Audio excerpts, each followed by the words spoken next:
right here, man.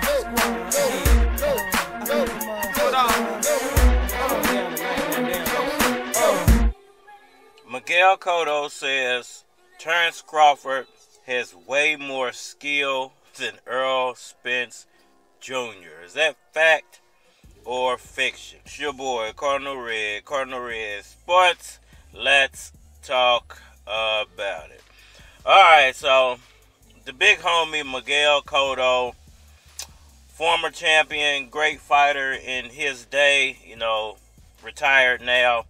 But Miguel Cotto was a heck of a fighter, and he feels like that the skill sets of Terence Crawford are way better than the skill sets of Errol Spence Jr. I just want to break that down, give my 500 nickels for anybody listening.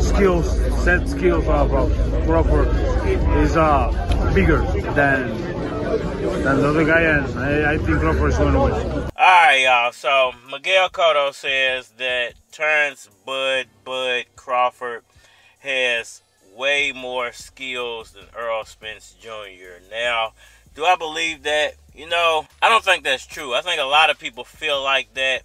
But you got to ask yourself one question.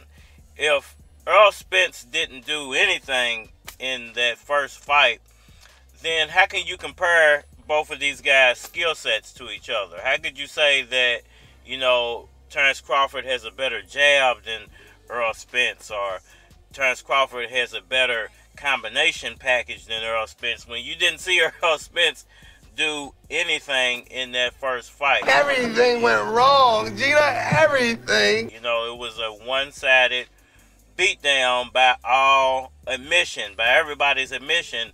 Terence Crawford won that fight one-sided. You know, there was nothing done to compete by Errol Spence. So, to me, you know, you can't really even ask that question until you either see Errol Spence give a better showing, or you see Terence Crawford just beat him up again. And even then, you can't really say that he has better skill sets, because you still didn't see Errol Spence display his skill sets. We had a whole trip planned for you. We had a whole trip. We had some shoes you wanted. We had them. Now look where we at. Now, could you say that, you know, he's just an all-around better fighter, or that there's something definitely going on with Errol Spence? Listen, I think if there's a secondary one-sided beatdown, then there's obviously something wrong with Errol Spence.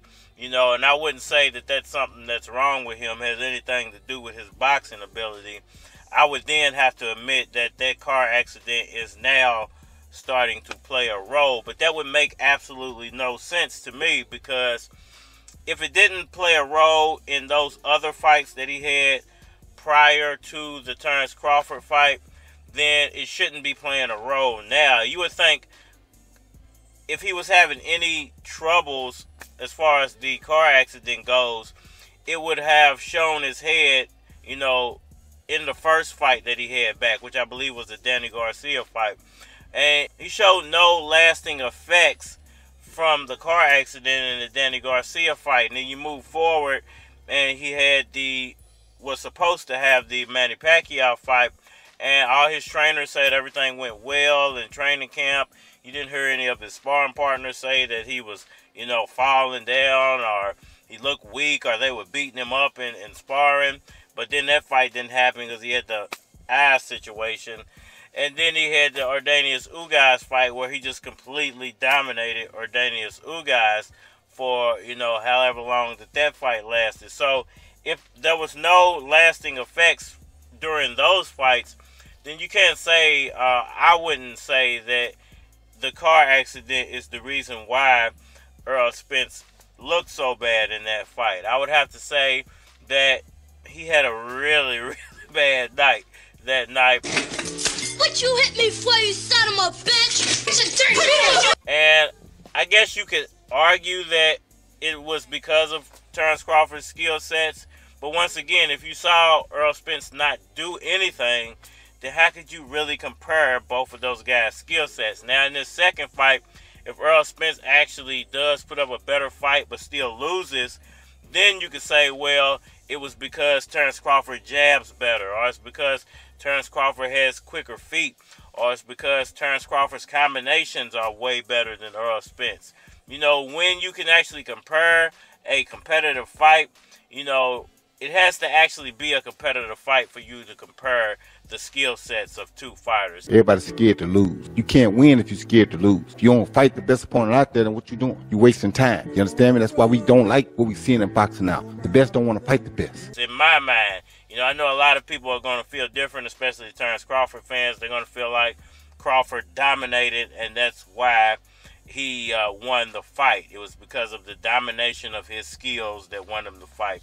And, you know, most of those people are going to agree with Miguel Cotto. So you got to understand, without a dream, you have no purpose. Without purpose, what is life? So I just think sometimes people lose sight of their purpose. You know, for me, my purpose is to be inspired. There's so many wars to fight because there's so many things that need to be changed. There's a cycle that we're fighting to stop. You know, what you're talking about right now is preparing for future wealth. Most people don't have present wealth where they can even think about. People sometimes be like, yo, if I can make enough money to lose it, I'll be happy. Y'all let me know what y'all think about all that down in the comment section below. That like button for me. Share, subscribe. Holla at me on all social media platforms, Facebook, Instagram, YouTube, Twitter. But you're more than likely to get a response on the tubes, so holla at me over there. If you want to collabo, feature a product or your channel on my channel, feel free to hit my Gmail, because it is a flock of cards at gmail.com. And we look, 1 blunt, 2 blunts, 3 blunts, 4 blunts. Now I'm high in a bitch. Nigga, 1 bird, 1/5 I'm nerd. Yo, chick, now I'm high in your bitch. And I must admit, she looking real thick in that fit. Soon as you leave, I walk up, gripping her hips, have her flipping the script, convince her to strip. You at home shooting free throws, flicking your wrist, but hold up, don't let me get ahead of myself. If you really wanna better your health, getting out of my area helps. What these young niggas carry, you melt your whole clique. She swallowed the whole dick. Oh shit. Now let me slow down, cause I'm off the head bitch roll now. They didn't know, I bet they know now. I rep the hometown, Lewis Keys, nigga, let's go. Let's go. My West End niggas, let's go. My East End niggas, let's go. Louisville, let's go. Nigga, let's go. Let's go. Nigga, let's go. Let's go. Let's go. Let's go. Let's go. Yo, it's sorta like NASCAR.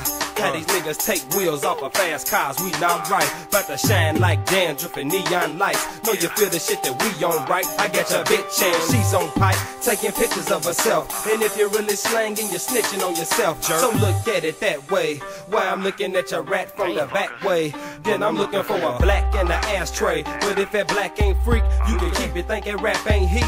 You was sleeping, I attack that beat. I'm the reason. Something hit your dome, now you're sleeping. Worse than the chrome when you're beefing. Something get thrown, now you're leaking. Game coming out when I'm speaking.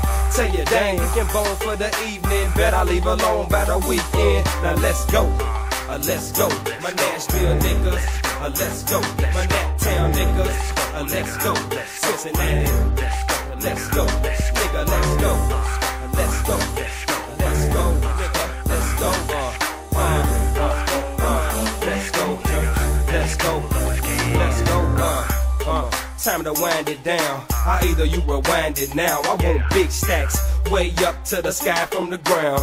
Don't want a chick in to tie me down, unless she's really talking about tie me down. Freak, shake your ass, make a little cash.